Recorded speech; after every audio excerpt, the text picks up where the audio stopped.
Hey everyone, welcome to IQ Tab. So let's start with the editorial discussion for 28th of February. Now सबसे पहले हम देखते हैं कि आज हमें कौन कौन सा एडिटोरियल को डिस्कस करना है। देखिए, first of all will talk about India का यूक्रेन के अंदर अंदर डिलेमा क्या है ना। How is India actually trying to maintain its interest, अपना खुद का इंटरेस्ट किस तरीके से फॉलो करने की कोशिश कर रहा है with respect to Russia, with respect to Ukraine, with respect to China and with respect to USA. Now इन चारों कंट्री के साथ में लेकर के इंडिया अपने इंटरेस्ट को किस तरीके से साथ लेके चल रहा है, उस चीज के ऊपर ये एडिटोरियल बहुत ही अच्छा आया हुआ है। तो will talk about this in काफी डिटेल के अंदर इसके बारे में बात करेंगे। एग्जैक्टली प्रॉब्लम्स क्या है, एग्जैक्टली सॉल्यूशन क्या है, इंडिया के पास एग्जैक्टली ऑप्शन क्या है, India has chosen a particular option, तो ऑप्शन क्यों चूज किया गया। तो हम हर एक चीज के बारे में काफी डिटेल के अंदर बात करने वाले हैं। एंड इसके बाद will talk about the state of medical education in India. Now as you know कि बहुत सारे ऐसे लोग होते हैं इंडिया के अंदर, the students who prefer to go abroad, वो बाहर जाके अपने मेडिकल एजुकेशन को परस्यू करना ज्यादा प्रेफर करते हैं as compare to being in India. Exactly problems क्या है, एग्जैक्टली सॉल्यूशंस क्या है, और किस तरीके से हम इस पर्टिकुलर प्रॉब्लम को सॉल्व कर सकते हैं। ठीक है, इन सबको बारे में बात करेंगे। Now apart from this there are two important editorials जो और आए हुए हैं। The first talks about the true spirit of science. Now it talks about कि किस तरीके से साइंस हमारी सोसाइटी के अंदर डेवलप हो रहा है। एंड सेकंड इज कि how can we tackle the plastic problem through United Nation के पर्सपेक्टिव से। नाउ इन दोनों एडिटोरियल को will take up in a different editorial discussion, ताकि हम इनके बारे में भी अच्छे से डिटेल के अंदर बात कर सके। ठीक है, तो मतलब टाइम की पॉसिबिलिटी ना हो, इसलिए मैंने आज इन दोनों एडिटोरियल को नहीं उठाया है। We will cover it in subsequent articles. ठीक है, सो पहले हम बात करते हैं इंडिया के यूक्रेन डिलेमा के ऊपर कि एग्जैक्टली किस तरीके से इंडिया अपने इंटरेस्ट को बैलेंस करने की कोशिश कर रहा है with respect to Russia, China, USA and Ukraine. ठीक है, इन सब के साथ किस तरीके से अपने प्रॉब्लम को सॉल्व करने की कोशिश कर रहे हैं। Context as you know, Russia Ukraine का वॉर, ठीक है, उसके कारण क्या हुआ है, डिलेमा ऑलमोस्ट हर कंट्री के पास आ गया है टू चूज इधर रशिया टू या फिर choose Ukraine. Technically when you are choosing Ukraine, you are actually choosing USA, because right now Ukraine is being backed by USA. So Russia और USA का जो प्रॉब्लम है, उसके बीच में किसी एक कंट्री को चूज करना that is not easy, and specially for India बिल्कुल भी इजी नहीं है। नाउ कोई भी डिसीजन, कोई भी कंट्री जो डिसीजंस लेती है, they are always and every time shaped by the geopolitical circumstances. ना इसका मतलब यह है कि आसपास आपकी क्या क्या चीजें चल रही हैं, सिचुएशन किस तरीके से अनफोल्ड हो रही है, वो सर्कमस्टांसेस जो है बहुत बड़ा एक टाइप का रोल प्ले करते हैं कि आप कौन सा डिसीजन किस टाइम लेते हो। तो देखिए, लास्ट वीक क्या हुआ था, लास्ट वीक जो हमारा यूएन सिक्योरिटी काउंसिल है, वहां पर एक वोटिंग होती है। Now this particular resolution it was brought by two countries, that was USA and Albania. Now USA और अल्बानिया जो है, इन दोनों ने एक रेजोल्यूशन लेकर आए थे against Russia. Now what they said was कि इस रशिया जो एज अ कंट्री है, रशिया एक कंट्री की तरह, इसके ऊपर पहली बात तो हमें सैंक्शंस लगाने चाहिए। सेकंड चीज, रशिया के अंदर जितने भी बैंक्स वगैरह हैं, जितने फाइनेंशियल इंस्टीट्यूशंस हैं, उन सब के ऊपर हमें सैंक्शन लगाने चाहिए। एंड थर्ड चीज, रशिया के जितने भी इंपॉर्टेंट पीपल हैं, इंक्लूडिंग द जो जो यहाँ प्रेसिडेंट है व्लादिमीर पुतिन, उन सब के ऊपर कहीं ना कहीं हमें सैंक्शन लगाने चाहिए। ये एक रेजोल्यूशन लेकर आया गया था। नाउ यूएन सिक्योरिटी काउंसिल के अंदर as you know total 15 members होते हैं एक बार में ना, जिसमें से 5 परमानेंट होते हैं और 10 नॉन परमानेंट होते हैं। नाउ पॉइंट वाज कि इस 5 और 10 यानी कि 15 मेंबर्स में से क्या करना था कि इनके ऊपर वोटिंग करनी थी। तो अगर तो ये मेजॉरिटी से पास हो गया, मतलब हो जाता, तो रशिया ऑब्वियसली कहीं ना कहीं प्रॉब्लम में आ जाती। बट द पॉइंट इज कि इस 5 जो P5 कंट्रीज हैं, उनमें से एक रशिया खुद है, एंड रशिया के पास यहाँ पर वीटो पावर है। So obviously Russia used it's veto और उन्होंने इस पर्टिकुलर रेजोल्यूशन को कैंसिल कर दिया। ये तो हुआ हमारा अभी तक का development. Now the point is कि 10 नॉन परमानेंट मेंबर्स में से एक था India. Now this was a very important step कि एग्जैक्टली इंडिया क्या करने वाला था। ये चीज इस चीज पे पूरी दुनिया की वो थी नजर थी। ठीक है, तो देखिए इंडिया ने क्या किया, इंडिया नीदर सपोर्टेड रशिया, ना ही उसने सपोर्ट किया यूएसए, ना ही यूक्रेन, किसी को सपोर्ट नहीं किया। India directly abstain from the voting. Simple point is India did not voted, मतलब इंडिया ने किसी का भी साइड नहीं लिया। सो आप समझ गए कि इंडिया का यहाँ पर स्टांस क्या है। आपको याद होगा हम इसके बारे में 2 दिन से बात भी कर रहे हैं कि इंडिया ने यहाँ पर एब्सटेन कर दिया वोटिंग से, मतलब इंडिया ने यहाँ पर यूएन सिक्योरिटी काउंसिल की जो रेजोल्यूशन, जो मीटिंग हुई थी, उसके अंदर कोई भी यहाँ पर एक स्टांस नहीं लिया, ना ही रशिया को सपोर्ट किया, ना ही यूएसए को सपोर्ट किया। बट साथ ही साथ रशिया ने मतलब इंडिया ने एक रिटर्न नोट प्रोवाइड किया, मतलब लिखकर एक चीज प्रोवाइड किया जिसके अंदर उन्होंने अनईजीनेस शो किया है रशिया के एक्शंस को लेकर। मतलब अब यहाँ पे इंडिया की डिप्लोमेसी देख सकते हैं। एक तरफ इंडिया ने इस वोटिंग में मतलब पार्टिसिपेट ना करके टेक्निकली इंडिया ने रशिया का सपोर्ट किया है। मतलब सोचिए, Russia is doing wrong, everyone knows that, और रशिया को मतलब गलत ना बोल के टेक्निकली इंडिया ने रशिया को सपोर्ट किया है। बट साथ ही साथ उसने राइटिंग के अंदर रशिया के जो भी स्टेप्स वगैरह है उसको कंडेम भी किया है। साथ ही साथ ये अनईजी शो किया है दैट इंडिया मतलब does not prefer this type of violence, और रशिया को ये चीजें जल्दी से जल्दी बंद करनी चाहिए। नाउ इसके बाद हमारे जो प्राइम मिनिस्टर है mister Modi, he talk to Russian president Vladimir Putin. उन्होंने कॉल पे उनसे बात की एंड ही रिक्वेस्टेड हिम कि आप जल्दी से इस पर्टिकुलर वायलेंस को बंद कर दीजिए।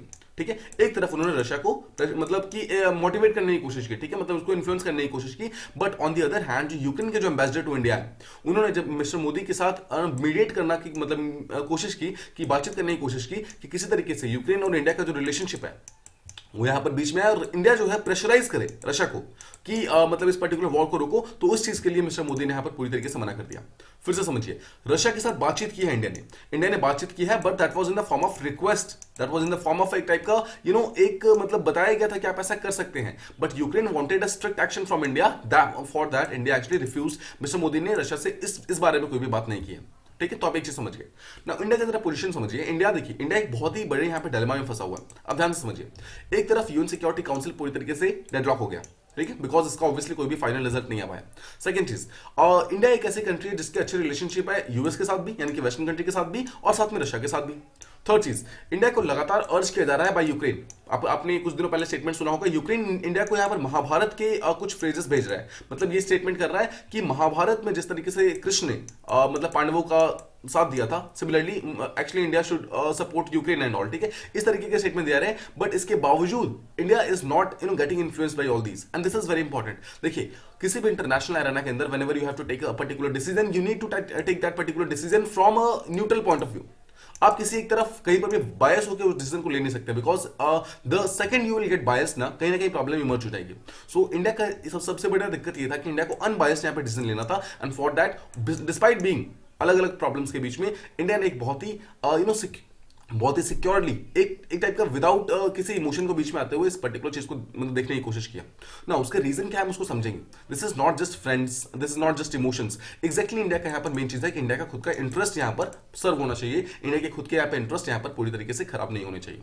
समझते हैं, देखिए, इंडिया ने रशिया को चूज नहीं किया, इंडिया ने यूक्रेन को चूज नहीं किया, इंडिया ने यूएसए को चूज नहीं किया, किसी को नहीं चूज नहीं किया। Actually India has chosen to stay on the margins. India ने बिल्कुल मार्जिन्स बनाने की कोशिश की है, जहां पर जितना कर पाया इंडिया उतना मतलब उसने उतना किया, but it has tried not to interfere. Simple words में नाउ देखिए, हम पता है कि रशिया और यूक्रेन के बीच में अग्रेसर कौन है? It is Russia. रशिया ने अग्रेस किया, so technically who is wrong? Technically Russia is wrong, right? So when you support Ukraine that means you are against Russia, right? But when you don't support Ukraine and you also don't support Russia, तो what does it means? It actually means, देखिए, आप although Ukraine को support नहीं कर रहे हैं, but आप साथ में रशिया को गलत भी तो नहीं बोल रहे हैं ना। अगर आप रशिया को गलत नहीं बोल रहे हैं तो that means actually you are pro Russia. ध्यान से समझिए, if you are not saying जो गलत है उसे आप गलत नहीं बोल रहे हैं, तो टेक्निकली आप उसके साथ खड़े हैं।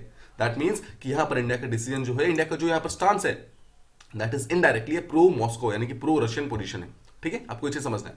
नाउ एक चीज यहां पर जो ऑथर है वो समझाते हैं, वो ये है, देखिए, जो गवर्नमेंट है हमारा उसका तो प्रो मॉस्को पोजीशन है वो समझ आता है, बिकॉज इंडिया को अपने इंटरेस्ट को यहां पर शो करना है। बट अगर आप देखेंगे कि इंडिया का जो स्ट्रेटेजिक कम्युनिटी है, मतलब जो हमारे डायस्पोरा है, जो हमारे लोग हैं, वो लोग भी कहीं ना कहीं रशिया के साथ खड़े हैं अभी राइट नाउ। अगर आप देखेंगे लोगों की जो पोजीशन है वो कहीं ना कहीं रशिया के प्रो है, मतलब प्रो रशिया के साइड में है। तो उसी चीज को यहाँ पर समझाते हुए अलग अलग चीजों को बताते हैं यहाँ पर जो ऑथर। नाउ सबसे पहले देखिए, और यहाँ पर ऑथर बोलते हैं कि एग्जैक्टली इंडिया के पास ऑप्शंस क्या क्या है। नाउ देखिए, इंडिया को अगर रशिया को सपोर्ट करना है कि नहीं करना है, that did not depended only on the friendship. हम यहाँ पर सिर्फ फ्रेंडशिप को लेकर नहीं चल सकते हैं, बट इंडिया का जो जियोपॉलिटिकल नेसेसिटी है, इंडिया की जो भी चीजें यहाँ पर जो रिक्वायर्ड है, उन सब चीजों को ध्यान में रख के करना होता है। देखिए, इंडिया के पास यहाँ पर टोटल 4 पोटेंशियल ऑप्शंस थे। First was to condemn the Russian aggression, या तो रशिया को डायरेक्टली कंडेम करना स्टार्ट कर दो, रशिया को बुरा भला कहना स्टार्ट कर दो। सेकंड, रशिया को सपोर्ट करना स्टार्ट कर दो। थर्ड इज टू स्टे मतलब इंटायरली साइलेंट, कुछ बोलो ही मत। या fourth is to express displeasure and call for diplomacy. Now आपको याद है कि इनमें से कौन सा स्टेप इंडिया ने लिया है? That is the fourth step. Now let's understand कि हर एक यहां पर जो स्टेप है उसका इंप्लीकेशन क्या होगा। First is to condemn Russian aggression.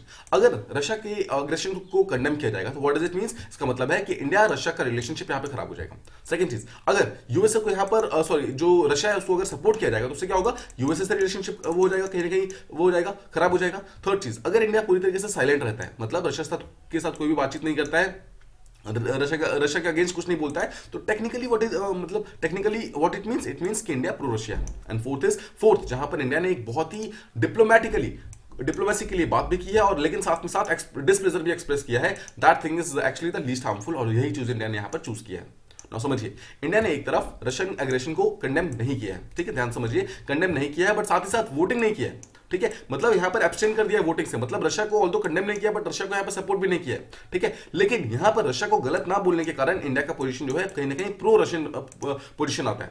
तो यू मस्ट रिमेंबर कि राइट नाउ इंडिया का पोजीशन क्या है, that is actually pro Russian position, ठीक है। नाउ द क्वेश्चन कम्स कि इंडिया ने एक्जैक्टली चूज क्यों किया है Russia. Now why did India choose Russia, कुछ यहाँ पे रीजन है, समझना है। फर्स्ट रीजन देखिए, एन एग्रेसिव रशिया, अगर रशिया अग्रेसिव होता है तो क्या इंडिया को उससे कोई प्रॉब्लम है, नहीं है, ध्यान से सोचिए, an aggressive Russia is a problem for USA, for western countries but not for India, India को उससे कोई खतरा नहीं है, Russia is never going to attack on India, right. Second चीज, अगर नेटो एक्सपेंशन होता है, नेटो अगर एक्सपेंशन होता है तो क्या इससे इंडिया को कोई भी खतरा है, बिल्कुल भी नहीं है, बिकॉज नेटो एक्सपेंशन से जो एक खतरा है that is to Russia, Russia के खुद की इंटरेस्ट को यहाँ पर मतलब खतरा हो रहा है, बट इंडिया को इससे कोई भी खतरा नहीं हो रहा है, नॉट इंडिया। थर्ड, इंडिया की सबसे बड़ी प्रॉब्लम क्या है, चाइना।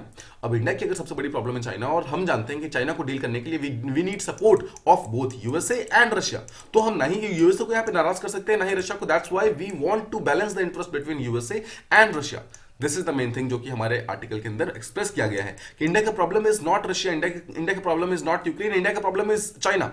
नाउ देखिए, when you are listening to this particular statement, please don't form a bad image of India. देखिए, इंडियन डिप्लोमेसी की आप प्लीज बैड इमेज मत बनाइए कि India is not thinking about Russia and Ukraine.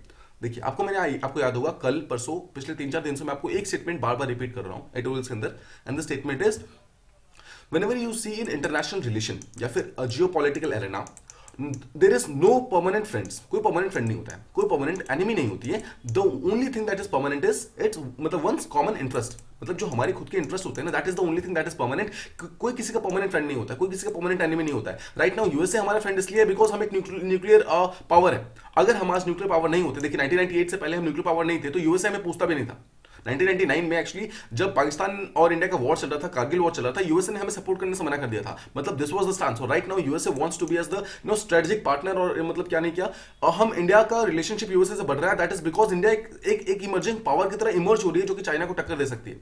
So please keep this in mind कि India को यहाँ पर रिस्पेक्ट इसलिए नहीं मिलती है बिकॉज इंडिया यूएसए का बहुत अच्छा फ्रेंड है, रिस्पेक्ट इसलिए मिलती है बिकॉज इंडिया के खुद के इंटरेस्ट जो है वो कहीं ना कहीं यूएस के इंटरेस्ट से यहाँ पर डायरेक्टली वो करते हैं, क्लैश करते हैं, ठीक है। तो आप समझ रहे हैं, तो please don't bring a bad image of India's diplomacy, because देखिए इंडिया ऐसा नहीं कि इंडिया यहाँ पर यूक्रेन को चूज नहीं कर रहा है, फिर रशिया को चूज नहीं कर रहा है, द पॉइंट इज इंडिया यहाँ पर खुद के इंटरेस्ट को पहले चूज कर रहा है। नाउ इस आर्टिकल की मतलब खत्म होते होते आपको समझ आएगा कि इंडिया एक्चुअली कितने बड़े डिप्लोमेटिक प्रॉब्लम के अंदर चल रहा है, कितने बड़े डायलेमा के अंदर चल रहा है, and if India will not solve that particular dilemma बहुत जल्दी ना, तो इंडिया का जो सुपर पावर बनने का जो सपना है ना, वो सपना ही रह जाएगा। हम इसको अभी थोड़ी देर में समझेंगे, बट आई होप आपको समझ आ रहा है मतलब एग्जैक्टली यहाँ पे एक aggressive Russia is a problem for USA and the western countries but not for India. Similarly NATO का expansion is a problem for Russia but not for India. India का प्रॉब्लम जो प्रॉब्लम है वो that is only China, और China को deal करने के लिए India needs both USA and Russia, and that's why India is choosing neither Russia not USA, और दोनों को ही साथ में लेकर चलने की कोशिश कर रहा है। इंडिया दोनों चीजों को बैलेंस करने की कोशिश कर रहा है, and here the author actually says कि this particular position was very logical. India को यही स्टांस चूज ही करना था, India had no other options, India कुछ और चूज कर ही नहीं सकता था। Now let's try to think about the bigger picture.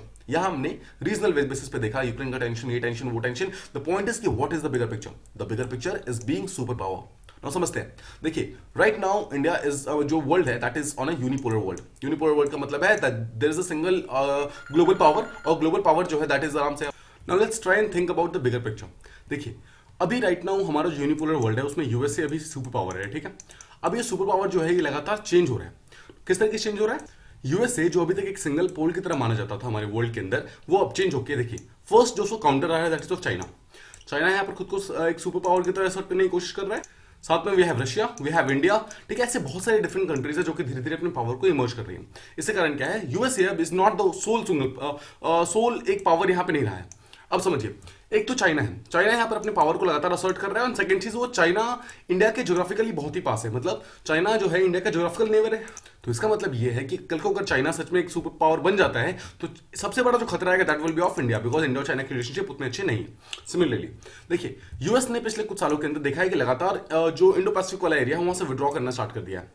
हमने देखा यहाँ पे सीरिया से विड्रॉ कर लिया, then we see also Afghanistan, वहां से विड्रॉ कर लिया। तो ऐसे बहुत से रीजन से यूएस विड्रॉ कर रहा है। उसके कारण क्या हो रहा है? इंडिया का जो प्लेस है रीजनल पॉलिटिक्स के अंदर वो लगातार चेंज हो रहा है, बिकॉज अभी तक यूएसए इंडिया का एक वो माना जाता था, मतलब एक टाइप का फ्रेंड माना जाता था, तो जब तक यूएसए यहाँ पर अफगानिस्तान के अंदर था तो इट वाज इंश्योर्ड कि अफगानिस्तान से कोई भी प्रॉब्लम इंडिया की तरफ नहीं आएगी, स्पेशली टेररिज्म वगैरह कोई इशू जो है वो इंडिया की तरफ नहीं आएगा, ये हम अश्योर कर सकते थे।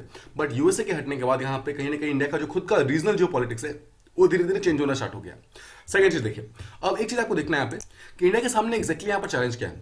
नाउ वी नो कि इंडिया का राइट नाउ सबसे बड़ा चैलेंज है चाइना। चाइना लगातार अपनी पावर को असर्ट कर रहा है और सेकंड चीज चाइना लगातार इंडिया को चैलेंज कर रहा है। नाउ इसी चीज के कॉन्टेक्स्ट में एक चीज और देखिए, चाइना लगातार यहाँ पर पावर अपने आप को राइज कर रहा है, सुपर पावर बनने की कोशिश कर रहा है, और साथ ही साथ रशिया के साथ रशिया और चाइना का रिलेशनशिप जो है आपस में बहुत अच्छा है। मतलब चाइना यहाँ पर अकेला नहीं है, चाइना के साथ रशिया भी है, दोनों साथ में मिलकर अपनी पावर को असर्ट कर रहे हैं और यूएस को डायरेक्टली चैलेंज कर रहे हैं। सो जस्ट सपोज देखिए यहाँ पर हमारे पास इंडिया है, सो इंडिया जो है उसका अच्छे रिलेशन नहीं है चाइना के साथ, बट अच्छे रिलेशन है रशिया के साथ। सो अगर हम यहाँ पर रशिया के साथ अपने रिलेशनशिप को मतलब खराब कर लेते हैं, देख रहे हैं आप दोनों ही जो चीजें हैं, दोनों ही कंट्री जो कि अभी यूएसए की पावर को चैलेंज कर रही है, दोनों इंडिया के अगेंस्ट हो जाएंगी। So we need to balance this out, और इसलिए हमें एटलीस्ट किसी एक के साथ रिलेशनशिप को इंप्रूव करना बहुत बहुत बहुत इंपॉर्टेंट है। And that's why we are intensifying, and हम लगातार इस चीज के ऊपर फोकस कर रहे हैं कि रशिया के साथ जो हमारा रिलेशनशिप है वो खराब नहीं होना चाहिए। ठीक है, आई होप आप समझ गए। इसलिए रशिया का हमारे साइड में होना बहुत ज्यादा क्रूशियल है, बिकॉज चाइना यहाँ पे लगातार बढ़ रहा है। तो देखिए इसका मतलब ये नहीं है कि रशिया के साथ अगर हमारे रिलेशनशिप अच्छे होंगे तो रशिया जो चाइना का जो मतलब प्रॉब्लम है इंडिया की तरफ उसको खत्म कर देगा। मतलब ये नहीं है कि चाइना का जो भी मतलब एंटागोनिज्म है इंडिया के अगेंस्ट वो खत्म हो जाएगा, ऐसा नहीं होगा। बट एटलीस्ट इंडिया यहां पर देखिए, अगर इंडिया को रशिया और चाइना के बीच में समझना है तो देखिए चाइना के साथ इंडिया का रिलेशनशिप इतने शॉर्ट टर्म में सही होने नहीं वाला है, मतलब नहीं होने वाला है। बट साथ ही साथ अगर इंडिया को चाइना को काउंटर करना है तो ऑल दो रशिया यहां पर डायरेक्टली इन्वॉल्व नहीं होगा, बट इनडायरेक्टली डेफिनेटली एक पार्टनर की तरह काम कर सकता है। मतलब इस पर्टिकुलर एरिया के अंदर जहां पर इंडिया का कोई भी एक अच्छा सा फ्रेंड नहीं है, समझिए अगर पूरा जियो पॉलिटिकल देखेंगे आप इंडो पैसिफिक एरिया के अंदर में, so India is the only power यहाँ पर जो कि चाइना को यहाँ पर कहीं ना कहीं चैलेंज कर सकती है। तो क्या आपको लगता है कि इंडिया के अलावा कोई भी ऐसा पावर है जो कि चाइना के अगेंस्ट इंडिया को सपोर्ट देगा? नहीं देने वाला, राइट। तो टेक्निकली इंडिया इस पर्टिकुलर रीजन के अंदर फ्रेंडलेस है। तो इसी चीज को काउंटर करने के लिए Russia can be a very very important tool, जो कि चाइना और इंडिया के बीच के प्रॉब्लम को सॉल्व कर सकती है, मीडिएट कर सकती है। और जस्ट बिकॉज रशिया का यहाँ पे अच्छी रिलेशनशिप है इंडिया और चाइना दोनों के साथ, तो कोई भी अगर किसी भी टाइप का प्रॉब्लम इंटेंसिफाई होता है तो वहां पर रशिया एक मीडिएटर की तरह काम करके प्रॉब्लम को सॉल्व भी कर सकती है। ये चीज आप यहाँ पर समझिए। Now let's talk about the second point of view. यहाँ पर हम यहाँ बात करते हैं डुअलिज्म के बारे में। देखिए एक तरफ फर्स्ट ऑफ ऑल समझते हैं डुअलिज्म है क्या। देखिए dualism in the context of Weltanschauung. Now Weltanschauung होता है एक पर्टिकुलर कंट्री की फिलोसफी, मतलब वेल्टनशुआंग जो है वो बोलते हैं एक पर्टिकुलर कंट्री की फिलोसफी को यहाँ पे वेल्टनशुआंग बोला जाता है। तो बोला जा रहा है कि ये हमारा जो एरिया है, मतलब हमारा जो बेसिकली जियो पॉलिटिकल एरिया है इंडिया का, उसके अंदर तीन मेन प्रेशर्स यहाँ पर लगातार इमर्ज हुए हैं। दो पहले से ही है, China Pakistan, and right now Afghanistan एक प्रेशर की तरह हमारे यहाँ पे इमर्ज हुआ है। मतलब ऑलरेडी हम जिस एक प्रॉब्लम के साथ फेस कर रहे थे, अफगानिस्तान के यहाँ पर तालिबान गवर्नमेंट आने के कारण यहाँ पे वो प्रॉब्लम और ज्यादा इमर्ज हो गया। ये तो हमने देखा लैंड बेस्ड प्रॉब्लम, ठीक है। अगर आप सिमिलरली मैरीटाइम स्फीयर देखेंगे तो मैरीटाइम स्फीयर के अंदर भी कहीं ना कहीं हमारी प्रॉब्लम्स लगातार बढ़ रही है, ठीक है। अब समझिए यहाँ पर हमें एग्जैक्टली रशिया की असिस्टेंस क्यों प्रोवाइड चाहिए। पहला चीज हमें चाहिए उसके डिफेंस सप्लाईज, ठीक है। मतलब मैं आपको समझा रहा हूं कि एग्जैक्टली इंडिया रशिया के साथ अपने रिलेशनशिप को खराब क्यों नहीं करना चाहता है, इंडिया का इंटरेस्ट कहां पे है। हम जानते हैं कि जियो पॉलिटिकल एरिया के अंदर अपने इंटरेस्ट मैटर करते हैं, तो एग्जैक्टली इंडिया का इंटरेस्ट क्या है। फर्स्ट इज इंडिया को चाहिए डिफेंस सप्लाईज। सेकंड, अगर इंडिया को सेंट्रल एशियन कंट्री के साथ अपने रिलेशनशिप को इंप्रूव करना है, जिस चीज के लिए इंडिया लगातार काम कर भी रही है, तो उस चीज के लिए रशिया की एक इंपॉर्टेंस, रशिया की एक हेल्प जो है बहुत इंपॉर्टेंट होगी। थर्ड चीज, अगर इंडिया को अपने सेंट्रल एशियन कंट्री के साथ अपने रिलेशनशिप को इंप्रूव करना है, उसके लिए it will have to do better in Shanghai Cooperation Organisation SCO के अंदर, और एससीओ के अंदर एक one of the biggest power is Russia, ठीक है। एंड फोर्थ चीज, अफगानिस्तान के अंदर जो प्रॉब्लम यहाँ पे इमर्ज हुई है उसको सॉल्व करने के लिए Russia can be a very important partner, because Russia is one of those countries जो कि अफगानिस्तान के अंदर डायरेक्टली ट्रेड कर रहा है, डायरेक्टली इन्वेस्टमेंट कर रहा है, उनकी गवर्नमेंट से लगातार बातचीत कर रहा है। एज वी नो कि इंडिया डायरेक्टली तालिबान गवर्नमेंट के साथ डायरेक्टली कॉन्टेक्ट के अंदर नहीं है, but if it is possible तो इंडिया रशिया के थ्रू यहाँ पर अफगानिस्तान के अंदर अपनी प्रॉब्लम को सॉल्व कर सकते हैं। तो आप समझ गए। अब देखिए इन सब चीजों को समझिए, आपने डिफेंस देखा, सेंट्रल एशिया देखा, अफगानिस्तान देखा, एससीओ देखा, चाइना देखा, यूएसए देखा, हर एक प्रॉब्लम को आपने देख लिया जो कि इंडिया के पर्सपेक्टिव से। नाउ समझिए, रशिया इज द ओनली यहाँ पर ऐसा partner, Russia is the only country जो कि इस सारे के सारे प्रॉब्लम को अकेला सॉल्व कर सकते हैं। देखिए रशिया यहाँ पे हमारे चाइना के अगेंस्ट में आ सकता है, रशिया मतलब अगर यूएसए के साथ कोई प्रॉब्लम होती है तो वहां पर भी रशिया आ सकता है। थर्ड, अगर डिफेंस का कोई भी इशू आता है वहां पर भी रशिया आ सकता है, सेंट्रल एशियन कंट्री का कोई इशू आता है वहां पर भी आ सकता है, एससीओ के अंदर कोई इशू आएगा वहां भी आ सकता है, एंड सिमिलरली अफगानिस्तान के अंदर कोई इशू आता है तो वहां भी रशिया आ सकता है। दैट मीन्स कि Russia is very very important for India, not just because of friendliness, because India और रशिया बहुत अच्छे फ्रेंड्स हैं, बट साथ ही साथ इंडिया का जियोपॉलिटिकल इंटरेस्ट ये बोलता है कि रशिया के साथ अपने रिलेशनशिप को आप कभी भी खराब नहीं कर सकते, because Russia is going to be one of the most important players in the coming geopolitical arenas. ठीक है, अब समझिए, अगर इंडिया के मैरीटाइम स्फीयर की बात करेंगे तो एक चीज हम जानते हैं कि रशिया यहाँ पर डायरेक्टली कोई भी थ्रेट पोज नहीं कर सकते। Russia will not come to India वाला साइड और इंडिया के अंदर आके कोई प्रॉब्लम कॉज करना स्टार्ट कर देगा। बट आपको एक चीज समझना है कि मैरीटाइम स्फीयर के अंदर अगर इंडिया को कोई भी सपोर्ट चाहिए दैट इज फ्रॉम अमेरिकन और जो वेस्टर्न पार्टनर्स है, जर्मनी, फ्रांस, यूके, ठीक है, फिर then we have Australia, we have Japan, we have USA, इन सब कंट्री के साथ हमें यहाँ पे सपोर्ट चाहिए। तो we need the support of American countries, we need the support of basically western countries and साथ ही साथ we need the support of Quad countries. Quad क्या है? क्वाड आपको पता है एक ग्रुप है जिसके अंदर इंडिया, ऑस्ट्रेलिया, जापान और यूएसए, ये 4 कंट्रीज हैं। तो इंडिया को छोड़ दीजिए, we have USA, Japan and Australia, इन तीनों कंट्री का यहाँ पर हमें सपोर्ट चाहिए। We need support of America, we need support of western countries. Now हम यहाँ पर क्या करने की कोशिश कर रहे हैं? We are trying to balance it out.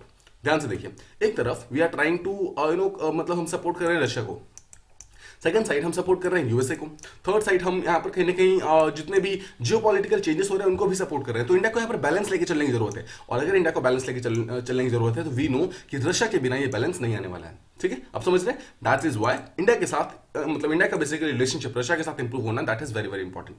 Now हम यहाँ पर कुछ चीजें समझते हैं कि जो यूक्रेन वॉर अभी हो रहा है, रशिया यूक्रेन का जो वॉर हो रहा है, उसके इंडिया के ऊपर डायरेक्टली या इनडायरेक्टली क्या क्या इंप्लीकेशंस आने वाले हैं, क्या क्या प्रॉब्लम्स आने वाली हैं। ठीक है, समझते हैं। पहली बात तो देखिए, रशिया ने यहाँ पे यूक्रेन के ऊपर अटैक कर दिया, बट वेस्टर्न कंट्रीज का इसके अगेंस्ट रिस्पॉन्स क्या रहा? कुछ भी नहीं, कोई भी स्ट्रेट फॉरवर्ड रिस्पॉन्स नहीं था। किसी भी कंट्री ने जाकर यूक्रेन की हेल्प नहीं की।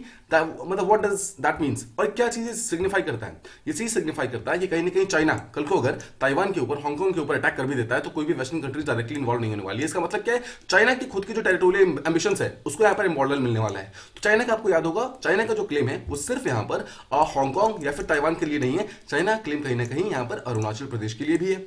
चाइना क्लेम यहाँ पर जेएनके के अंदर जो अक्साई चीन वाला पार्ट है वहां के अंदर भी है। सो कल को सपोज चाइना अगर यहाँ पर वॉर क्रिएट करता भी है तो चाइना नोज की कोई भी वेस्टर्न कंट्रीज यहाँ पर इन्वॉल्व नहीं होने वाली है। तो फर्स्ट चीज, इंडिया के लिए यहाँ पर खतरा। ठीक है, फर्स्ट चीज। सेकंड चीज है कि अगर रशिया के ऊपर सैंक्शन लग जाते हैं because of this Russia Ukraine, तो हम जानते हैं कि रशिया और इंडिया का जो डिफेंस कॉपरेशन है वो काफी ज्यादा स्ट्रॉन्ग है। सिमिलर अभी राइट नाउ S-400 हम खरीद रहे हैं रशिया के साथ। तो अगर सोचिए सैंक्शन लग जाते हैं तो इंडिया का जो S-400 है वो आना बंद हो जाएगा। इंडिया की खुद की जो मिसाइल डेवलपमेंट जो टेक्नोलॉजीज है वो आनी कम हो जाएगी। तो टेक्निकली इंडिया के खुद का जो सिक्योरिटी इशूज है वो यहाँ पर रिड्यूस हो जाएगा। समझिए, सेकंड प्रॉब्लम इनडायरेक्टली इंडिया के ऊपर ही आने वाली है। थर्ड चीज, जितना लंबा ये स्टैंड ऑफ चलेगा उतना लंबा यूएसए के अगेंस्ट चाइना भी होगा, यूएसए के अगेंस्ट रशिया भी होगा। इसका मतलब क्या है? चाइना और रशिया यहाँ पर मतलब क्लोज आना स्टार्ट हो जाएंगे, चाइना और रशिया यहाँ पर पास आना स्टार्ट हो जाएंगे। Again it will not help India because India चाहता है कि चाइना को काउंटर करने के लिए रशिया को यूज करना चाहता है। अगर चाइना और रशिया बहुत अच्छे फ्रेंड बन जाएंगे तो how can India use Russia against China? Fourth चीज देखिए, जैसे जैसे यूएस और रशिया की राइवलरी बढ़ेगी वैसे वैसे इंडो पैसिफिक के एरियाज के अंदर यूएसए का और रशिया दोनों का ही जो यहाँ पर जो विजन है वो रिड्यूस होना स्टार्ट हो जाएगा and that will give opportunity to India. एक इंडिया के पास एक अपॉर्चुनिटी रहेगा, चाइना के पास एक बेसिकली अपॉर्चुनिटी रहेगा जहां पर इंडो पैसिफिक एरिया के अंदर वो लोग अपने अपने इंटरेस्ट को डेवलप कर सकते हैं। ठीक है, तो हम ये चीज समझ गए। नाउ हम जितने भी मतलब हमारे प्रॉब्लम्स थे, जितने भी हमारे पास ऑप्शन थे, जितने भी हमारे पास अपॉर्चुनिटी थे, हर चीज को हमने समझा। अब हम समझते हैं कि इंडिया ने एक पर्टिकुलर रिस्पॉन्स जो लिया है टू सपोर्ट और नॉट टू सपोर्ट रशिया, वो किस लिए लिया है? देखिए, इंडिया का जो भी रिस्पॉन्स हुआ है that is from a geopolitical vulnerability. India geopolitically vulnerable है right now as we know कि एक तरफ से इंडिया के पास चाइना है, एक तरफ पाकिस्तान है, एक तरफ से अफगानिस्तान यहाँ पे इमर्ज हो रहा है ना। 3 प्रॉब्लम्स है यहाँ पर। इन सबको चीजों को फाइट ऑफ करने के लिए, रशिया के साथ अपने बैलेंस को इंट्रोस्ट करने के लिए इंडिया ने ये पर्टिकुलर डिसीजन लिया है। इंडिया राइट नाउ ऑल्दो जितना मर्जी स्ट्रॉन्ग खुद को शो करने की कोशिश कर रहा है बट स्ट्रेटेजिकली इंडिया थोड़ा कहीं ना कहीं वीक हो रहा है। वीक क्यों हो रहा है? बिकॉज इंडिया का जो ओनली यहाँ पर बहुत ही इंपॉर्टेंट पार्टनर है दैट इज रशिया, जो कि लॉन्ग लास्टिंग फ्रेंड रहा है, वो कहीं ना कहीं अभी खुद ही प्रॉब्लम के अंदर फंसा हुआ है और वो खुद डिफरेंट सैंक्शन के अंदर फंसा हुआ है। सो स्ट्रेटेजिकली वीक, देखिए although this is very temporary in nature but अभी right now India strategically weakened पे है। सेकंड चीज, इंडिया का एक बहुत ही हॉस्टाइल नेबरहुड है। We know China, Pakistan, Afghanistan, ये 3 हॉस्टाइल नेबरहुड है और इंडिया एक बहुत ही टेरिबल सिचुएशन के अंदर है राइट नाउ। मतलब इंडिया को इस चीज से बाहर निकलने के लिए एक जो चीज चाहिए वो है रशिया। नाउ नेक्स्ट चीज समझिए, अगर इंडिया एक टेरिबल सिचुएशन के अंदर है, जस्ट सपोज इंडिया यहाँ पर कोई भी अगर गलत डिसीजन लेती है, जस्ट सपोज इंडिया यहाँ पर रशिया के अगेंस्ट कुछ बोल देती है, फिर यूएसए के अगेंस्ट कुछ बोल देती है और इनमें से किसी के साथ भी अगर इंडिया ने अपनी रिलेशनशिप खराब कर लिए तो कल को इंडिया का जो लीडिंग पावर बनने का एक सपना है वो सपना ही रह जाएगा, वो प्रॉब्लम खराब हो जाएगी। That's why we need to take a middle approach. हम यहाँ पर किसी भी एक तरफ जा ही नहीं सकते। इंडिया का जियोपॉलिटिकल इंटरेस्ट ये बोलता ही नहीं है, इंडिया का जियोपॉलिटिकल इंटरेस्ट ये सिग्निफाई नहीं कर सकता है कि हम किसी एक तरफ जाए। We need to take a middle approach. हमें यहाँ पर रशिया और यूक्रेन का टेंशन है उसको सॉल्व करना होगा। Indirectly we need to solve the problem between Russia and USA. The day Russia और यूएसए का प्रॉब्लम सॉल्व होना स्टार्ट हो जाएगा, ऑटोमेटिकली इंडिया के जितने भी जियोपॉलिटिकल इंटरेस्ट है ऑटोमेटिकली यहाँ पर सॉल्व होने स्टार्ट हो जाएंगे। ठीक है, अब फाइनली यहां पर जो ऑथर है वो एक और यहां पर बहुत ही इंपॉर्टेंट चीज को लेकर आते हैं।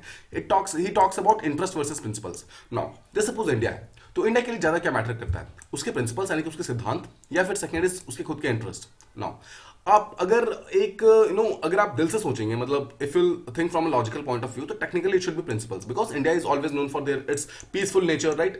हर चीज को no war policy, no first use policy, हर एक चीज यहाँ पर हमारे प्रिंसिपल शो करता है basically. But right now what India needs to do is India needs to focus on its interest. India को अपने खुद के इंटरेस्ट समझने की जरूरत है, and that is why India is right now choosing interest over principles. India अभी अपने इंटरेस्ट को ज्यादा फोकस कर रहा है। इंडिया अपने प्रिंसिपल्स को 2 मिनट के लिए साइड में रख करके इंडिया अपने इंटरेस्ट को यहां बचाने की कोशिश कर रहा है कि अगर कल को अपना इंडिया जो हमारा इंटरेस्ट बच गया ना, तो हम अपने प्रिंसिपल्स को फिर से वापस ले आएंगे। और this is not going to be the first time. हमारे पास्ट के अंदर भी इंडिया ने कुछ ऐसे स्टेप्स लिए हुए हैं जहां पर हमने इंटरेस्ट चूज किया है ओवर आर प्रिंसिपल्स। आप अपनी नेबर कंट्री को देखिए, there was a problem in Bangladesh. Bangladesh के अंदर कुछ यहाँ पर गवर्नमेंट का कू हो गया था। वहां पे इंडिया ने ट्राइड कि इंडिया का जो अपना खुद का इंटरेस्ट है, मतलब एक प्रो इंडियन गवर्नमेंट वहां पे आने चाहिए, रदर देन एक प्रो मतलब या फिर एक टाइप की एंटी गवर्नमेंट या फिर एंटी इंडिया गवर्नमेंट या फिर प्रो चाइना गवर्नमेंट ऐसी आना चाहिए। सिमिलरली श्रीलंका के अंदर जो गवर्नमेंट चेंज हुई थी, यहाँ वहां पर भी इंडिया चाहता था कि एक प्रो इंडिया गवर्नमेंट है, ना कि एक प्रो चाइना गवर्नमेंट है। तो बेसिकली कभी कभी क्या होता है, इंडिया को इस सब चीजों के अंदर अपने प्रिंसिपल्स को वायलेट करना होता है और अपने इंटरेस्ट के लिए काम करना होता है, बिकॉज अगर अपने इंटरेस्ट के लिए काम नहीं करेगा तो कहीं ना कहीं लॉन्ग टर्म के अंदर उसके प्रिंसिपल्स खराब होने स्टार्ट हो जाएंगे। That is why India is not choosing between Russia और USA, because although India की प्रिंसिपल्स के अगेंस्ट है, इंडिया का प्रिंसिपल आपको याद है, इंडिया का principle is NAM, non alignment policy. ठीक है, अगर नॉन अलाइन पॉलिसी इंडिया का प्रिंसिपल है, but India right now needs to focus on its interest. India का फोकस ये है कि इंडिया को रशिया का साथ नहीं छोड़ सकता है। इंडिया अगर रशिया का साथ छोड़ गया तो we can be bigger problems. यहाँ पर हमने पीछे बात की, हमने डिफरेंट स्लाइड्स के अंदर समझा एक्जैक्टली प्रॉब्लम्स क्या क्या होंगी। आई होप आप उन चीजों को समझ गए हैं, बट द पॉइंट इज कि इंडिया डायरेक्टली रशिया का साथ नहीं छोड़ सकते हैं। ठीक है, just try to remember this particular thing. But साथ ही साथ आपको ये भी चीज ध्यान रखनी है, ऑल्दो यहाँ पर इंडिया रशिया को चूज कर रहा है, but India is not choosing Russia out of necessity. India मतलब खुशी से चूज नहीं कर रहा है। India is showing a lot of discomfort. India भी इस बात से खुश नहीं है कि यूक्रेन के अंदर प्रॉब्लम्स बढ़ गई है। इंडिया इस बात से खुश नहीं है कि रशिया और यूक्रेन के बीच में प्रॉब्लम बढ़ गई है। इंडिया एक्चुअली वांट्स इट कि ये प्रॉब्लम जल्दी जल्दी सॉल्व हो जाए, और जल्दी जैसे ये प्रॉब्लम सॉल्व होगा ना, वैसे ये इंडिया का जो भी इशू वगैरह है वो ऑटोमेटिकली सॉल्व होना स्टार्ट हो जाएगा।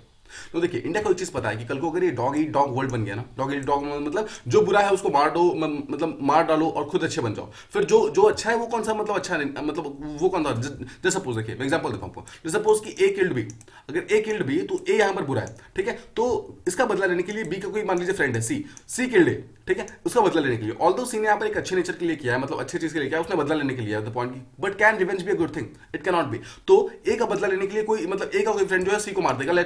लेट सपोज डी, मतलब ए ने अब यहाँ पे क्या हुआ, ए ने यहाँ पर सी को मार दिया। जस्ट सपोज कि यहाँ पर डी आ गया। ठीक है, अब डी ने यहाँ पर सी को जो मार दिया था, जस्ट सपोज डी को मारने के लिए ई आ गया बदला लेने के लिए, सिमिलरली फिर ई को मारने के लिए एफ आ गया। The point is this will go on, this is a dog eat dog world. मतलब ए आप दूसरे के साथ बुरा करोगे, फिर कोई और आपके साथ बुरा करेगा, and similarly it will go on. But ये चीज इंडिया के लिए काम नहीं करने वाली है। अगर इंडिया को यहाँ पर इस चीज को मेंटेन करके रखना है, तो इंडिया को पहली बात तो अपने बिहेवियर को बैलेंस करना होगा। इंडिया कैन नॉट जस्ट मतलब लेट इट गो। ऐसा नहीं कर सकता इंडिया की यहाँ पे जो बुरा चल रहा है उसको चलने दो, जो अच्छा चल रहा चलने दो। This is not possible at all. तो राइट नाउ अगर रशिया और यूक्रेन जो वेस्टर्न कंट्री है उसके बीच में जो टेंशन है, अगर वो बढ़ती है, तो उस चीज का प्रॉब्लम सबसे बड़ा इंडिया को ही होने वाला है। इस चीज को बैलेंस करना इंडिया को बहुत ज्यादा इंपॉर्टेंट है, और इंडिया ने ऑलरेडी इस चीज को मास्टर करना स्टार्ट कर दिया। लेट्स अंडरस्टैंड, इंडिया ने रिसेंटली ये बोला है कि ऑल्दो हम वोटिंग से एब्सटेन कर रहे हैं, बट इसके बावजूद इंडिया ने एक रिटर्न नोट प्रोवाइड किया। उसके अंदर उन्होंने अनहैप्पीनेस शो किया है कि हम रशिया के ऑल्दो देखिए हम रशिया के अगेंस्ट नहीं है, बट हम रशिया के साथ भी नहीं है। इंडिया ने ये बोला है। तो अब देख रहे हैं कितना डिप्लोमेटिकली स्टेटमेंट को लिखा गया था। सो आप आई होप आप समझ रहे हैं कि एक्जैक्टली क्या हो रहा है। Now the final thing is कि ये क्या मीन करता है फॉर इंडिया स्ट्रेटेजिक ऑटोनॉमी। क्या इंडिया की ऑटोनॉमी यहाँ पर चेंज हो रही है? क्या इंडिया की सॉवरेनिटी यहाँ पर चेंज हो रही है? देखिए, एक चीज हम जानते हैं कि इंडिया भी राइट नाउ बहुत सारे स्ट्रेस के अंदर है, बहुत सारे डिफरेंट टाइप के डिफिकल्ट डिसीजंस को लेने की कोशिश कर रहा है। बट द पॉइंट इज कि हमारा जो वोट एक्सपेक्टेशन था यूएन सिक्योरिटी काउंसिल के अंदर, हमने ये चीज शो किया है कि हम एक स्ट्रेटेजिक ऑटोनॉमी के अंदर डिसीजंस ले रहे हैं। इंडिया यहाँ पर किसी भी पार्टी के द्वारा प्रेशराइज नहीं किया जा रहा है। देखिए, ऑल्दो हम यहाँ पर रशिया को डायरेक्टली सपोर्ट प्रोवाइड कर रहे हैं, कहीं मतलब इनडायरेक्टली सपोर्ट प्रोवाइड कर रहे हैं, बट हम रशियन प्रेशर के कारण नहीं कर रहे हैं सब चीजें। ऐसा नहीं कि रशिया ने हमें धमकी दे रखी है कि आप नहीं करोगे तो हम ये कर देंगे वो कर देंगे, ऐसा कोई हमें धमकी नहीं मिली है। But we are doing it because of our own interest. हमने यहाँ पर खुद के इंटरेस्ट को यहाँ पर प्रायोरिटी दी है ओवर मतलब एनीथिंग एल्स, और उसके थ्रू हम अपने प्रॉब्लम को यहाँ पर सॉल्व करने की कोशिश कर रहे हैं। And that is why we are choosing Russia over any other country. I hope आप ये चीजें प्रॉपर्ली समझ रहे हैं। नाउ एक तरफ और समझिए, हो सकता है कि लॉन्ग टर्म में इंडिया यहाँ पर कुछ ऐसे स्टेप्स फिर से ले, हो सकता है कि यहाँ पर इस पर्टिकुलर रशिया के अगेंस्ट मतलब रशिया के प्रो में यूएसए के अगेंस्ट में यहाँ पर कुछ स्टेप्स और ले। But again you must remember कि दैट इज एक टाइप का काउंटर है to balance China, to balance USA and Russia, to balance Ukraine and Russia. इन सब चीजों को काउंटर करने का इंडिया कोशिश कर रहा है। And that is why India using एक डिफरेंट टाइप का डिप्लोमेटिक अप्रोच, जहां पर अपने जो प्रिंसिपल ऑफ स्ट्रेटेजिक ऑटोनॉमी है उसको सामने रखकर इंडिया अपने खुद के इंटरेस्ट के ऊपर यहाँ पर फोकस कर रहा है। और जैसे इंडिया का मतलब जिस भी चीज के अंदर इंडिया का खुद का इंटरेस्ट यहाँ पर पूरी तरीके से फॉलो हो रहा है, उसी चीज को इंडिया यहाँ पर फॉलो कर रहा है। आई होप आपको ये चीज प्रॉपर्ली बहुत ही डिटेल के अंदर समझ आएगी कि एक्जैक्टली क्या हुआ है क्या नहीं हुआ है। Now let's move on to the next one. यहाँ हम बात करने वाले हैं state of medical education in India. Exactly जो मेडिकल एजुकेशन है वो किस तरीके से मूव कर रही है। नाउ वी नो कि यूक्रेन के अंदर प्रॉब्लम चल रही है और यूक्रेन के अंदर बहुत सारे स्टूडेंट्स हैं जो कि फंसे हुए हैं। आपको याद होगा, आप लगातार न्यूज वगैरह में देख रहे होंगे सब चीजों को। द पॉइंट बीइंग यूक्रेन के अंदर बहुत सारे मेडिकल स्टूडेंट्स यहाँ पर फंसे हुए हैं जो कि इंडिया के ओरिजिन के अंदर है। ना कुछ दिनों पहले जो बजट का स्पीच हो रहा था तो उसके अंदर हमारे प्राइम मिनिस्टर ने एक स्टेटमेंट बोला था। हमारे प्राइम मिनिस्टर ने स्टेटमेंट बोला था दैट बहुत सारे इंडियन जो हैं जो कि मेडिकल एजुकेशन को प्रमोट मतलब परस्यू करना चाहते हैं but they are not pursuing it in India.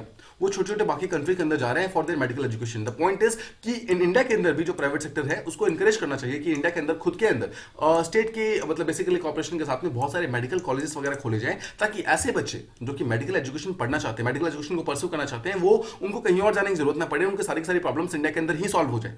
इसी चीज के लिए मेडिकल कॉलेजेस को ओपन करने की और ऐसे यूनिवर्सिटीज वगैरह को ओपन करने की यहाँ पर जरूरत है जो कि मेडिकल एजुकेशन वगैरह प्रोवाइड कर सके। नाउ उनके रिमार्क्स बहुत अच्छे हैं, इसमें कोई डाउट नहीं है, उनका जो इंटेंशन है वो अच्छा है, बट द पॉइंट इज कि इंडिया का जो मेडिकल एजुकेशन है बहुत ही कॉम्प्लेक्स है, ये इतनी आसानी से प्रॉब्लम सॉल्व नहीं होने वाला है। समझिए, अगर आप इंडिया के बच्चों के अंदर देखेंगे, स्पेशली वो बच्चे जो कि मतलब बाहर जाते हैं पढ़ने के लिए, उनका सबसे most sought after international destination कहाँ है, मतलब सबसे ज्यादा कहाँ जाना चाहते हैं? They want to go to USA, UK या फिर कुछ यूरोपियन कंट्री लाइक जैसे डेनमार्क, स्वीडन, ये सब, बिकॉज वहां पर जो मेडिकल एजुकेशन है that is one of the best. But the question is कि that is very very expensive, यानी कि हर एक बच्चा उसको अफोर्ड नहीं कर सकता है। ठीक है, ये सिंपल वर्ड्स में इसका मतलब क्या है, वहां पर पढ़ाई बहुत अच्छी है बट द पॉइंट इज कि हर एक बच्चा उसको मतलब वो नहीं कर सकता है, अफोर्ड नहीं कर सकता है। इसलिए द सम पीपल, जो बहुत सारे बच्चे ऐसे हैं, they choose Russia, they choose China, they choose Ukraine. ये तीन ऐसी कंट्री है जो जहां पर की medical education one of the best है बट उसका प्राइस उतना ज्यादा एक्सपेंसिव नहीं है, and that's why they are being chosen, they are being preferred actually by जितने भी इंडियन स्टूडेंट्स वगैरह हैं। नाउ अगर आप समझेंगे कि जो रशिया, चाइना, यूक्रेन है, इन सब ने अपनी पब्लिक हेल्थ के एजुकेशन को बहुत ज्यादा प्रमोट किया है और इसके कारण उन्होंने जो उनका एजुकेशन है, स्पेशली मेडिकल एजुकेशन, उसको बहुत ही अफोर्डेबल और बहुत ही क्वालिटेटिव बनाया है, बहुत ही अच्छी क्वालिटी का बनाया है। एंड दैट इज व्हाई बहुत सारे इंडियन स्टूडेंट्स, बहुत सारे Bangladeshi students, Pakistani students, they try to go to Russia, China and Ukraine for their medical education. The point is कि right now we need to work on our own, हमें अपने private industries को यहाँ पे promote करना होगा ताकि हमारे इंडिया के अंदर मेडिकल एजुकेशन को यहाँ पे प्रमोट किया सके। बट एक्जैक्टली उसके लिए प्रॉब्लम्स क्या क्या आने वाली है उसको समझते हैं। Now let's talk about some of the problems. देखिए, हमें पता है कि इंडिया की जो ह्यूज पॉपुलेशन है, मेजॉरिटी ऑफ द पॉपुलेशन वो एक्चुअली रूरल एरियाज के अंदर रहती है और उसके कारण इसका मतलब क्या है, अगर ज्यादातर पॉपुलेशन यहाँ रहती है इसका मतलब क्या है, ज्यादातर लोग बीमार यहीं पड़ते हैं, ज्यादातर लोगों को यहाँ पर मेडिकल अटेंशन की जो नीड होती है वो रूरल एरियाज के अंदर होती है। बट इसके बावजूद जो हमारे ज्यादातर जो ट्रेन मेडिकल डॉक्टर्स वगैरह है, जो हमारे पैरामेडिक्स है, जो हमारे नर्सेस वगैरह हैं, दे लिव इन सिटीज। समझिए, हमारी मेन जो डिमांड है that is from rural areas but जो हमारा मेन सप्लाई है that is in cities. Reason क्या है? वेल नोन रीजन क्या है? मनी।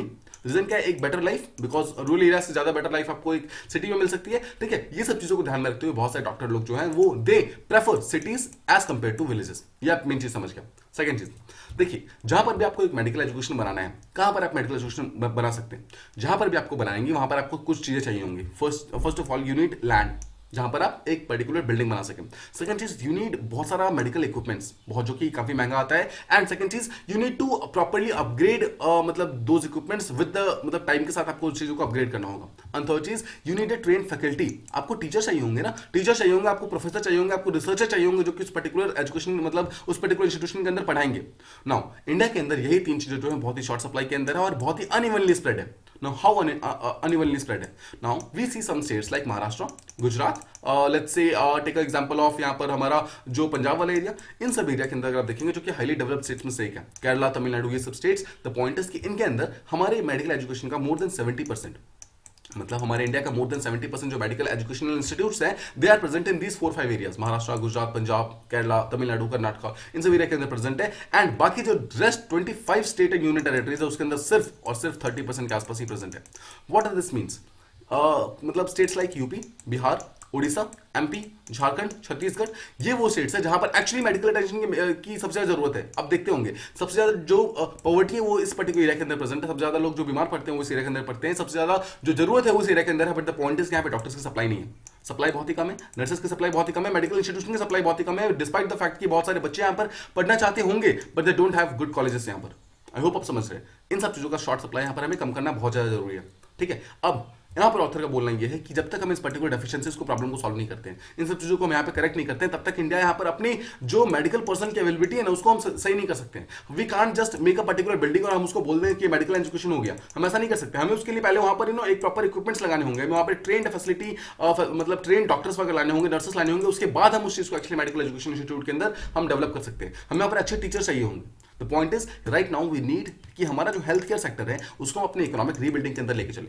नाउ इकोनॉमिक रीबिल्डिंग का मतलब क्या है, हमारा पोस्ट पैंडेमिक जो ग्रोथ है वो चीज धीरे धीरे इमर्ज हो रहा है, राइट, मतलब धीरे धीरे ऊपर ऊपर उठ रहा है, हमारा ग्रोथ फिर से हम अचीव कर रहे हैं। अगर हम अपने ग्रोथ को फिर से अचीव कर रहे हैं तो हम एक्जैक्टली किस सेक्टर के अंदर कर रहे हैं? We are trying to boost trade, we are trying to boost investment, we are trying to boost exports, we are trying to boost imports. ठीक है, हम इन सब चीजों को एक्सपोर्ट इंपोर्ट कर रहे हैं, इनको बूस्ट कर रहे हैं। द पॉइंट इज कि are we actually trying to boost health care जो हमारा इंफ्रास्ट्रक्चर है? No, we are not, despite the fact कि despite the fact that we have been through one of the worst crisis, that is covid. सबसे ज्यादा that COVID was not a financial crisis, that was actually a health crisis, but इसके बावजूद we are not focusing that much on health। हमारा budget देख लीजिए, budget में less than 1% का increase हुआ है इस साल में, आपको याद होगा हमने इसके बारे में बात की थी। There has been a lot of यहाँ पर रीजन से क्यों 1% का हुआ है, हम लगातार पिछले 2 साल से सप्लाई कर रहे हैं, ये कर रहे हैं, वो कर रहे हैं, बट द पॉइंट इज कि वी नीड मोर। हमारे यहाँ पर प्रॉपर मेडिकल एजुकेशन नहीं है, मेडिकल इंस्टीट्यूशंस हमारे पास यहाँ पर नहीं है, मेडिकल यूनिवर्सिटीज हमारे यहाँ पर बहुत कम है, हमारे यहाँ पर रिकॉग्नाइज्ड यूनिवर्सिटी नहीं है, उसके कारण जो अच्छे बच्चे हैं they are actually going abroad. उसे कहते हैं ब्रेन ऑफ ड्रेन थ्योरी, ठीक है, ब्रेन ड्रेन थ्योरी बोलते हैं, जहां पर हमारे जो लोग हैं, हमारे जो बेस्ट माइंड्स हैं, they are actually going abroad and they are trying to study there.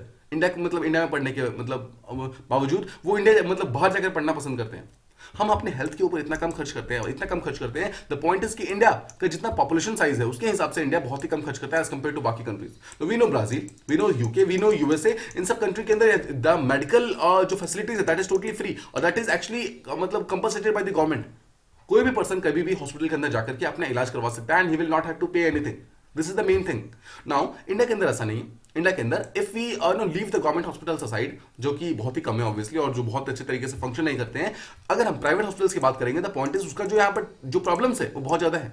सबसे बड़ी प्रॉब्लम तो यहाँ पर फीस है। आपको लगता है कि प्राइवेट हॉस्पिटल के अंदर जाने के बाद आप एक्चुअली अपनी फीस को पूरी तरीके से पे कर सकते हैं and you can actually have guts to come back again?